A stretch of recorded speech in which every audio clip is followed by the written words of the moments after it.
ANC has been splintered in two main groups. Everybody knows that. Nobody can deny it. Even the ANC can't deny it.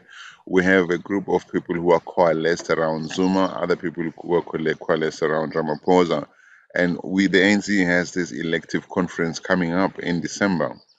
The ANC also, I'm putting stuff on the table, the ANC also has this step aside rule, right? Once you get charged with anything, you have to step aside from your position, whether it's in the ANC or in government. That's what it says. Now, ahead of the next, and we also know that Arthur Fraser is part of the Zuma supporters. I mean, he's a man who prematurely, without much consultation, let Zuma out of jail last year. All right. We know that a lot of things have come out about Arthur Fraser during state capture. Formations of little groups of spies here and there, money making moves all over the place, houses and cars being purchased. He still has a lot of answers to that he owes to South Africa. He's denied wrongdoing, of course, but the charges, the accusations against him have been put out that he's been implicated in a lot of wrong. Now, Ramaphosa made a mistake when, upon coming into office, he redeployed this man ANC style instead of firing him or terminating his contract. But maybe now I'm thinking maybe Ramaphosa didn't terminate him because he knew this man knew stuff about him that could make Ramaphosa fall.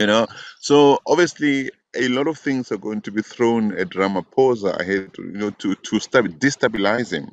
This is political. Look, if this man wanted to lay charges against Ramaphosa, he could have done it long ago. He didn't. So it's very clear that everything is political. But it doesn't mean that because it's political, there are no legal implications or criminal implications. It doesn't mean that. It means that, as one Nomvula Mukonyani said a number of years ago, there are smaller nyana skeletons in all of our cupboards, right?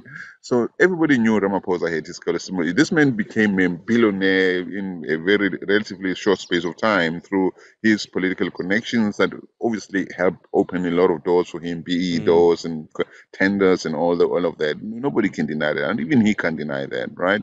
So I'm sure that along the route, a lot of shortcuts were made. Maybe it's possible. Okay, he was aided and abetted by the ANC. If the ANC had not wanted Ramaphosa to be the wealthy man that he became, there's no way that he would have become the wealthy man that he is. So I'm sure that people know stuff about him that even he doesn't want us to know about. It's possible, right? So now those things are coming out to haunt him. Now they're throwing stuff at him. He's clearly on the defensive now. I mean, he appointed a new PR person. Everybody was going, so yeah, he's going to be okay.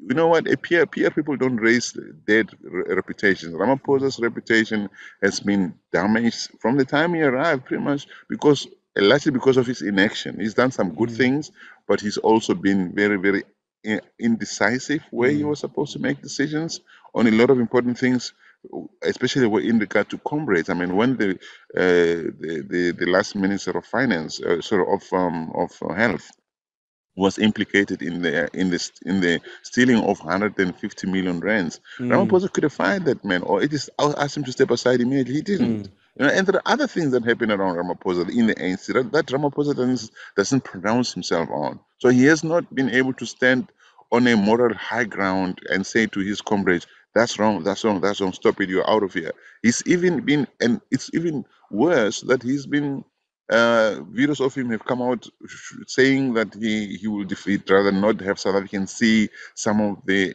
rot or stealing of public money by the ANC over time. He's also come out saying his job is to unite the ANC. The ANC comes ahead of South Africa and that sort of thing. So, but the key thing is that we have all these potential criminal cases coming up against all those people implicated in state capture, and many of them are coalesced around Jacob Zuma. They would rather have a president who will not let these things happen, and I don't think that they trust Ramaphosa will let these things happen. Will protect them. Of course, it doesn't look like he will protect them. So they want to remove him before he gets there.